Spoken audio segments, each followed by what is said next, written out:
नमस्कार मित्रांनो, GSIT सोल्युशनमध्ये आपले सर्वांचे स्वागत आहे. मित्रांनो, तुम्ही बॉम्बे हायकोर्टच्या ड्रायव्हर भरतीची किंवा क्लर्क किंवा अन्य कोणत्याही पदाच्या भरतीची तयारी करत असाल, तर तुमच्यासाठी उपयुक्त अशी आपली ही प्रश्नमालिका सुरू आहे आणि त्याच्यातील पहिला प्रश्न मित्रांनो तुमच्या समोर आहे स्क्रीनवरती. मित्रांनो, आपण प्रश्नाचं सविस्तर विश्लेषण देखील पाहत असतो. त्याच्यामुळं तुम्हाला त्या प्रश्नाला लागून कशाही पद्धतीनं प्रश्न विचारला तर तुम्ही त्याचं परफेक्ट उत्तर आहे ते उत्तर देऊ शकता. आणि मित्रांनो, तुम्हाला अशाच प्रश्नांची PDF हवी असेल तर तुम्हाला आपल्या mtechsolu.com या वेबसाईटवरती ती PDF उपलब्ध आहे. वेबसाईटची लिंक मी तुम्हाला या व्हिडिओच्या डिस्क्रिप्शन बॉक्समध्ये देखील दिलेली आहे. तिथून तुम्ही ती PDF घेऊ शकता. तर मित्रांनो बघा, प्रश्न तुमच्या समोर स्क्रीनवरती दिलेला आहे. माझी एक तुम्हाला मनापासून विनंती राहील की तुम्ही अजूनपर्यंत आपल्या चॅनलला लाईक, सबस्क्राईब आणि शेअर केलं नसेल तर प्लीज आपल्या चॅनलला लाईक करा, सबस्क्राईब करा आणि सगळ्यात महत्त्वाचं म्हणजे बेल आयकॉनचं बटन दाबायला विसरू नका. म्हणजे असेच माहितीपूर्ण नवनवीन व्हिडिओ सर्वात अगोदर तुमच्यापर्यंत येतील. आणि सगळ्यात महत्त्वाचं म्हणजे मित्रांनो, तुम्हाला जो प्रश्न विचारला जातो त्या प्रश्नाचं उत्तर जे आहे ते उत्तर प्लीज कमेंट करा. कारण तुम्ही जे उत्तर कमेंट करता त्याच्यामधून मला एक एनर्जी मिळते की अशाच पद्धतीचं टेक्निकल प्रश्न तुमच्यापर्यंत घेऊन येण्यासाठी. तर प्लीज प्रश्नाचं उत्तर जे आहे ते उत्तर कमेंट करत चला.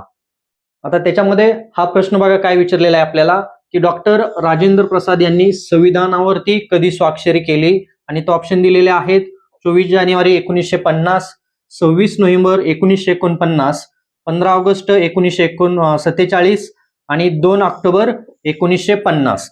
तर आता आपल्याला याच्यामध्ये बघायचं आहे की डॉक्टर राजेंद्र प्रसाद यांनी संविधानावरती कधी स्वाक्षरी केली. तर थोडक्यात माहिती घेऊया आपण. संविधान सभेचे अध्यक्ष त्यावेळेला कोण होते? डॉक्टर राजेंद्र प्रसाद होते. आणि त्यांनी बघा 24 जानेवारी 1950 रोजी भारतीय संविधानाच्या अंतिम प्रतीवरती काय केलेले आहे? स्वाक्षरी केलेली आहे. आणि सगळ्यात महत्वाचं म्हणजे संविधानावरती शेवटची स्वाक्षरी करणारे ते शेवटचे व्यक्ती आहेत. बघा, संविधानावरती स्वाक्षरी करणारे ते काय आहेत? शेवटचे व्यक्ती आहेत. आता इथं तुम्हाला विचारलं जाऊ शकतं की डॉक्टर राजेंद्र प्रसाद कशाचे अध्यक्ष होते? तर संविधानाचे अध्यक्ष होते. त्याच्यानंतर संविधानावरती स्वाक्षरी कधी केली? तर 24 जानेवारी 1950 रोजी केली. आणि ते संविधानावरती स्वाक्षरी करणारे शेवटचे व्यक्ती होते. आलं का लक्षात? आता तुम्हाला संविधान आणि डॉक्टर राजेंद्र प्रसाद यांच्याविषयी दोन्हीमध्ये कसाही प्रश्न विचारला तर तुम्ही त्याचं उत्तर जे आहे ते उत्तर नक्कीच देऊ शकता. त्याचं करेक्ट उत्तर येणार आहे मित्रांनो 24 जानेवारी 1950. चला, पुढचा प्रश्न मित्रांनो तुमच्या समोर आहे. बघा, प्रश्न अतिशय सोपा आहे. वाहन चालवताना लाल दिवा असलेल्या अधिकृत वाहनांना मार्ग देणे का आवश्यक आहे? बघा काय म्हटलेलं आहे. वाहन चालवत असताना ज्या वेळेला लाल दिवा असलेले जे काय अधिकृत वाहन असतात त्यांना आपण मार्ग देणं का आवश्यक असतं असं विचारलेलं आहे. तर इथं बघा, ऐच्छिक आहे, कायदेशीर बंधन आहे, फक्त शिफारस आहे किंवा विम्यासाठी. तर याचं आपण थोडक्यात विश्लेषण पाहूया मित्रांनो. तर बघा, रस्त्यावरून जाताना लाल दिवा असलेल्या आपत्कालीन सेवाच्या वाहनांना, बघा आपत्कालीन सेवा म्हणजे काय? तर रुग्णवाहिका, अग्निशमन दल ज्या आहेत अशा आपत्कालीन सेवा देणाऱ्या वाहनांना मार्ग देणे केवळ कायदेशीर जबाबदारी नाही. काय आहे? तर ही केवळ कायदेशीर जबाबदारी नसून ते एक आपलं मानवतावादी काय आहे? कर्तव्य आहे. आलं का लक्षात? एक कायदेशीर जबाबदारी नाही तर ते आपलं मानवतावादी कर्तव्य आहे. ज्या वेळेला कुठं ऍक्सिडेंट वगैरे होतं त्यावेळेला गोल्डन आवर्स हा महत्वाचा असतो. आणि त्यावेळेला किंवा कोणताही रुग्ण हॉस्पिटलमध्ये वेळेत पोहोचणं गरजेचं असतं. त्याच्यासाठी आपल्याला काय करावं लागतं? ज्या वेळेला रुग्णवाहिका किंवा अग्निशामक दलाच्या ज्या काही गाड्या असतात त्यांना मार्ग देणं आपल्यावरती काय असतं? बंधनकारक असतं. तर याचं करेक्ट उत्तर आहे तर हे आपल्यावरती कायदेशीर बंधन आहे. आलं का लक्षात? चला, पुढचा प्रश्न मित्रांनो तुमच्या समोर स्क्रीनवरती आहे. रिझर्व्ह बँक ऑफ इंडियाचे मुख्य कार्य काय आहे? रिझर्व्ह बँक ऑफ इंडियाचे मुख्य कार्य काय आहे? तर कर वसुली, चलन नियंत्रण, कायदे बनवणे आणि न्यायदान. आपल्याला इथं 4 ऑप्शन दिलेले आहे. तर रिझर्व्ह बँक ऑफ इंडिया जे आहे त्याचे मुख्य कार्य काय आहे? तर आपण याच्यात थोडक्यात माहिती पाहूया. रिझर्व्ह बँकेचे कार्य काय काय असतात? तर रिझर्व्ह बँक भारतातील सर्वोच्च केंद्रीय बँक आहे. हे लक्षात ठेवा की भारतातील सर्वोच्च केंद्रीय बँक आहे की जिचे मुख्य कार्य काय आहे? बघा, तर देशातील चलन पुरवठा नियंत्रित करणे. मुख्य कार्य काय आहे? तर देशातील चलन पुरवठा नियंत्रित करणे. त्याच्याबरोबर अन्य कार्य आहे मौद्रिक धोरण राबवणे. बघा, मौद्रिक धोरण राबवणे, बँकिंग प्रणालीचे नियमन करणे आणि आर्थिक स्थिरता राखणे. बघा, बँकिंग जी काही प्रणाली आहे त्या प्रणालीचं नियमन करायचं आहे आणि त्याच्यामध्ये आर्थिक स्थिरता राखायची आहे. त्याचबरोबर ती चलनी नोटा जारी करते. काय करते? चलनी नोटा जारी करते आणि सरकारच्या बँकर म्हणून काम करते आणि परकीय चलन साठ्याचे व्यवस्थापन करते. आलं का लक्षात? रिझर्व्ह बँक ऑफ इंडियाची काय कामं आहेत आणि त्याच्यावरूनच आपल्याला प्रश्न विचारलेला आहे. असा जर प्रश्न विचारला तर तुम्हाला हे जे काही ऑप्शन दिलेले आहेत खाली त्याच्यातील कोणताही ऑप्शन विचारला जाऊ शकतो. त्यामुळे याचं करेक्ट आन्सर बघा काय आहे, तर चलन नियंत्रित करते. कारण आता आपल्याला इथं चलनाविषयी दिलेला आहे ऑप्शन, म्हणून चलन नियंत्रित करते. मित्रांनो बघा, अशाच प्रश्नांसाठी चॅनलला लाईक, सबस्क्राईब, शेअर करायला विसरायचं नाही. पुढचा प्रश्न मित्रांनो तुमच्या समोर आहे. तर आपल्याला इथं प्रश्न काय विचारलेला आहे, भारतीय राज्यघटनेतील कलम 243. बघा, भारतीय राज्यघटनेतील कलम 243 कोणत्या विषयाशी संबंधित आहे? इथं आपल्याला कलमाविषयीची माहिती विचारलेली आहे आणि तो ऑप्शन पंचायत राज, संसद, न्यायपालिका आणि निवडणूक आयोग असे हे 4 ऑप्शन दिलेले आहेत. तर याचा आपल्याला थोडक्यात माहिती पाहिजे आहे की भारतीय राज्यघटना कलम 243 हे कशाशी संबंधित आहे, तर पंचायत राज प्रणालीशी संबंधित आहे. बघा, 243 कलम पंचायत राज प्रणाली लक्षात ठेवायचा आहे आणि त्याच्यामध्ये काय आहे, तर स्थानिक, इथं ग्रामीण स्थानिक आणि स्वराज्य संस्था यांच्या व्याख्यांशी संबंधित आहे. कशाशी संबंधित आहे? ग्रामीण आणि स्थानिक स्वराज्य संस्था ज्या आहेत त्याच्या व्याख्यांशी संबंधित आहे. तर त्याच्यामध्ये मॉडिफिकेशन कधी झालेलं आहे बघा, दुरुस्ती कधी झालेली आहे, 1992च्या 73व्या घटना दुरुस्तीद्वारे समाविष्ट करण्यात आलेल्या भाग 9 अनुच्छेद 243 ते 2430 चा भाग असून यात ग्रामसभा, पंचायत क्षेत्र, जिल्हा, ग्रामपंचायत इत्यादींच्या व्याख्या स्पष्ट केलेल्या आहेत.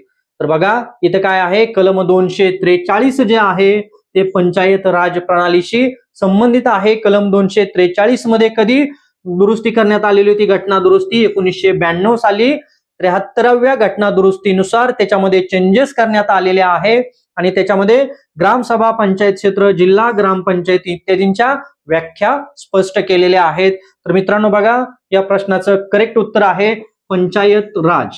तर भारतीय राज्यघटनेतील कलम 243 हे पंचायत राज यांच्याशी संबंधित आहे. पुढचा प्रश्न मित्रांनो तुमच्या समोर आहे, गेटवे ऑफ इंडियाची रचना कोणत्या वास्तुविशारदाने केली आहे?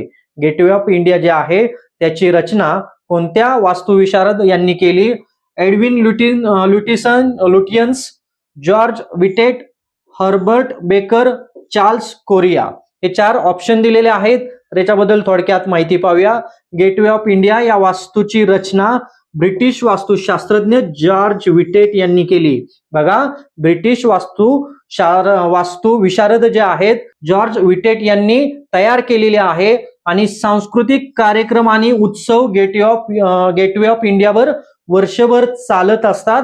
त्यामुळं त्याला काय म्हटलेलं आहे, या ठिकाणाला सांस्कृतिक कार्यक्रम आणि उत्सवाचे ठिकाण म्हणून काम करते. गेटवे ऑफ इंडिया काय करतं, तर वर्षभर सांस्कृतिक कार्यक्रम आणि उत्सवाचे ठिकाण म्हणून देखील काम करतं.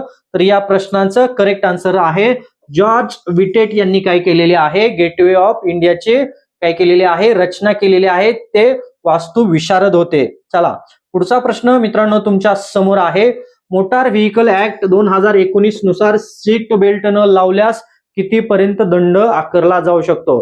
बघा, आपण ज्या वेळेला 4 व्हीलर चालवत असेल त्यावेळेला जर आपण सीट बेल्ट नाही लावला तर त्याच्यामध्ये आपल्याला सुधारित कायदा होता 2019 चा, त्याच्यानुसार काय शिक्षा होऊ शकते किंवा किती दंड होऊ शकतो? तर इथं ऑप्शन 100, 500, 1000 आणि 2000. तर याचं थोडक्यात माहिती बघूया आपण काय आहे. मोटार वाहन कायदा 1919 नुसार गाडी चालवताना सीट बेल्ट न लावल्यास 1000 रुपयांच्या दंडाची तरतूद करण्यात आलेली आहे. पूर्वी हा दंड 100 रुपये इतका होता की जो 100 रुपयावरून थेट 1000 रुपयेपर्यंत नेलेला आहे. कारण गाडी चालवत असताना आपण सीट बेल्ट लावणं सुरक्षिततेच्या दृष्टीनं अतिशय महत्वाचं असतं, म्हणून हा नियम करण्यात आलेला आहे. मित्रांनो, सीट बेल्ट लावलं तर आपला जीव वाचू शकतो ऍक्सिडेंटमध्ये, त्यासाठी सीट बेल्ट लावणं गरजेचं आहे. आणि याचं करेक्ट आन्सर बघा, 1000 रुपये इतका सीट बेल्ट न लावल्यास दंड आपल्याला आकारला जाऊ शकतो. पुढचा प्रश्न मित्रांनो तुमच्या समोर आहे, सुप्रीम कोर्ट ऑफ इंडियाच्या न्यायाधीशांना हटवण्याची प्रक्रिया जी आहे तिला काय म्हटलं जातं? सुप्रीम कोर्ट ऑफ इंडियाचे जे न्यायाधीश आहेत त्यांना हटवण्याची जी प्रक्रिया असते त्याला काय म्हटलं जातं? महाभियोग, अविश्वास प्रस्ताव, अध्यादेश आणि ठराव. तर याची माहिती बघा काय आहे. सुप्रीम कोर्टचे जे न्यायाधीश असतात त्यांना हटवण्याच्या प्रक्रियेला महाभियोग असं म्हटलं जातं आणि ही एक अनौपचारिक नावाने ओळखली जाते. याला काय म्हटलं जातं? याला अनौपचारिक नावाने ओळखलं जातं. याची जी अधिकृत प्रक्रिया आहे, न्यायाधीशांना हटवण्याची जी काही अधिकृत प्रक्रिया आहे त्याला न्यायाधीश चौकशी कायदा 1968 अंतर्गत येते. बघा, न्यायाधीशांना हटवण्यासाठीचा कायदा आहे चौकशी कायदा 1968 अंतर्गत येते आणि ही एक अत्यंत कठीण प्रक्रिया असून संसद सदस्यांचे विशिष्ट बहुमत लागते. बघा, इथं जी ही प्रक्रिया आहे ही अत्यंत कठीण प्रक्रिया आहे सुप्रीम कोर्टाच्या न्यायाधीशांना हटवण्याची आणि त्याच्यासाठी संसदेचे विशिष्ट बहुमत लागते, 2/3 बहुमत लागते. मंजुरी मिळाल्यानंतर पुढचा अजून आहे, राष्ट्रपतींच्या आदेशानेच न्यायाधीशांना पदावरून दूर केले जाऊ शकते. कोणाचं लागतं परमिशन? त्याच्यानंतर राष्ट्रपतींच्या परमिशन असेल तरच तुम्हाला न्यायाधीशांना पदावरून दूर करता येतं. तर मित्रांनो, या प्रश्नाचं करेक्ट आन्सर आहे की सुप्रीम कोर्टाचे जे न्यायाधीश असतात त्या न्यायाधीशांना हटवण्याच्या प्रक्रियेला महाभियोग असं म्हटलं जातं. आलं का लक्षात? चला पुढचा प्रश्न आपण पाहूया. पुढचा प्रश्न बघा काय आहे, भारतीय राज्यघटनेतील कलम 200 कोणाशी संबंधित आहे? बघा, भारतीय राज्यघटनेतील कलम 200 जे आहे ते कोणाशी संबंधित आहे? राष्ट्रपतींचा अधिकार, राज्यपालांचे विधेयकावरील अधिकार, संसद आणि सर्वोच्च न्यायालय. भारतीय राज्यघटनेतील कलम 200 कोणाशी संबंधित आहे? तर बघूया आपण माहिती काय आहे. भारतीय राज्यघटनेतील कलम हे राज्य विधिमंडळाचे मंजूर केलेल्या विधेयकांना सहमती देण्याच्या राज्यपालांच्या अधिकाराशी संबंधित आहे. बघा, कशाशी संबंधित आहे? हे राज्य विधिमंडळाने मंजूर केलेल्या विधेयकाला सहमती देण्याच्या राज्यपालांच्या अधिकारांशी संबंधित आहे. म्हणजे कलम 200 राज्यपालांच्या अधिकाराशी संबंधित लक्षात ठेवायचं.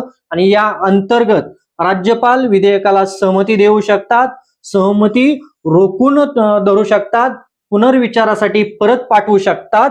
आणि इथं बघा, पुनर्विचारासाठी धन विधेयक जे आहे हे वगळता पुनर्विचारासाठी परत पाठवू शकतात किंवा राष्ट्रपतीच्या विचारासाठी देखील राखीव ठेवू शकतात. तर मित्रांनो लक्षात घ्या, कलम 200 जे आहे हे कलम 200 राज्यपालांचे जे काही अधिकार आहेत राज्यपालांच्या अधिकाराशी संबंधित आहे. त्यामुळे या प्रश्नाचं करेक्ट आन्सर आहे बघा की राज्यपालाचे विधेयकावरील अधिकार. राज्यपालांचे कशावरील अधिकार?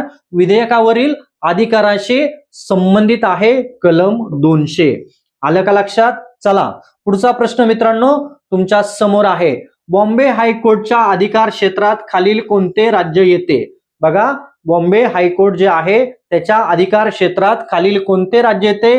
गुजरात, गोवा, कर्नाटक, मध्य प्रदेश. तर याची थोडक्यात माहिती घ्या. चला, मुंबई उच्च न्यायालयाच्या अधिकार क्षेत्रात महाराष्ट्र आणि गोवा ही 2 राज्य येतात. कोणती राज्य येतात? महाराष्ट्र आणि गोवा ही 2 राज्य येतात. त्याच्या व्यतिरिक्त दमन आणि दीव आणि दादरा आणि नगर हवेली हे देखील केंद्रशासित जे प्रदेश आहेत ते केंद्रशासित प्रदेश देखील बॉम्बे हायकोर्टच्या आधिपत्याखाली येतात, अधिकार क्षेत्राखाली येतात.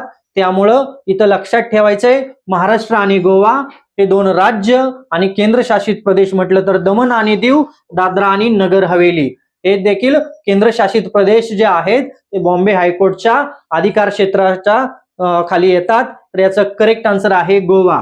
इथं आपल्याला राज्य विचारलेलं आहे म्हणून गोवा, केंद्रशासित प्रदेश विचारला असतं तर हे 2 तुम्हाला ऑप्शन तिथं आले असते ऑप्शन मध्ये. चला पुढचा आणि शेवटचा प्रश्न आजच्या प्रश्नमालिकेतील, भारतीय संविधानातील प्रस्तावनेत समाजवादी हा शब्द कोणत्या दुरुस्तीने जोडला गेला? बघा, भारतीय संविधानामध्ये प्रस्तावनेमध्ये समाजवादी शब्द, कोणता शब्द? समाजवादी शब्द जो आहे तो कोणत्या दुरुस्तीने जोडला गेला, तर त्याच्याबद्दल थोडक्यात माहिती. भारतीय संविधानाच्या प्रस्तावनेत समाजवादी हा शब्द 1976 च्या 42व्या घटना दुरुस्ती कायद्याद्वारे, बघा 1976 चा 42वा घटना दुरुस्ती कायदा जो आहे त्या कायद्यानुसार, त्याच्यामध्ये घटना दुरुस्ती कायद्याद्वारे आपल्याला इथं काय करण्यात आलेलं आहे की इंदिरा गांधी सरकार दरम्यान करण्यात आलेल्या या दुरुस्तीने प्रस्तावनेत समाजवादी, धर्मनिरपेक्ष आणि अखंडता हे शब्द समाविष्ट करण्यात आले. बघा, इंदिरा गांधी सरकार दरम्यान झालेला हा ठराव दुरुस्ती होती, घटना दुरुस्ती होती. त्या घटना दुरुस्तीमध्ये 1976 ची 42वी घटना दुरुस्ती होती आणि त्याच्यामध्ये त्या घटना दुरुस्तीनुसार इंदिरा गांधी सरकारच्या दरम्यान 3 शब्द तिथं प्रस्तावनेत टाकण्यात आले. त्याच्यामध्ये आहे समाजवादी, धर्मनिरपेक्षता आणि अखंडता. या शब्दांचा प्रस्तावनेत काय केलेला आहे? समाविष्ट करण्यात आलेला आहे. त्यामुळे मित्रांनो, या प्रश्नाचं करेक्ट उत्तर आहे की 42वी घटना दुरुस्ती. आलं का लक्षात? भारतीय संविधानाची जी प्रस्तावना आहे त्या प्रस्तावनेमध्ये समाजवादी हा शब्द 42व्या घटना दुरुस्तीनुसार त्या ठिकाणी समाविष्ट करण्यात आलेला आहे. त्याच्याबरोबर इथं हे बाकीचे 2 शब्द देखील आहेत, धर्मनिरपेक्षता आणि अखंडता. हे देखील लक्षात ठेवा, विचारलं जाऊ शकतं. तर मित्रांनो बघा, तुम्हाला अशा प्रश्नांची PDF हवी असल्यास या व्हिडिओच्या डिस्क्रिप्शन बॉक्समध्ये mtechsulu.com या वेबसाईटची मी लिंक दिलेली आहे, तिथून तुम्ही ते प्रश्न खरेदी करू शकता. त्याचबरोबर तुम्हाला कॉम्प्युटरचे कोणतेही कोर्स करायचे असतील तर त्या कोर्सचे देखील जी लिंक आहे ती मी तुम्हाला या व्हिडिओच्या डिस्क्रिप्शन बॉक्समध्ये दिलेले आहे, तिथून तुम्ही ते कोर्स घेऊ शकता. आणि सगळ्यात महत्त्वाचं म्हणजे तुम्ही अजूनपर्यंत आपल्या चॅनलला लाईक, सबस्क्राईब आणि शेअर केलं नसेल तर प्लीज आपल्या चॅनलला लाईक करा, सबस्क्राईब करा. आणि सगळ्यात महत्त्वाचं म्हणजे बेल आयकॉनचं बटन दाबायला विसरू नका, म्हणजे असेच माहितीपूर्ण नवनवीन व्हिडिओ सर्वात अगोदर तुमच्यापर्यंत येतील. तर भेटूया अशाच नव्या माहिती बरोबर. जय हिंद, जय महाराष्ट्र.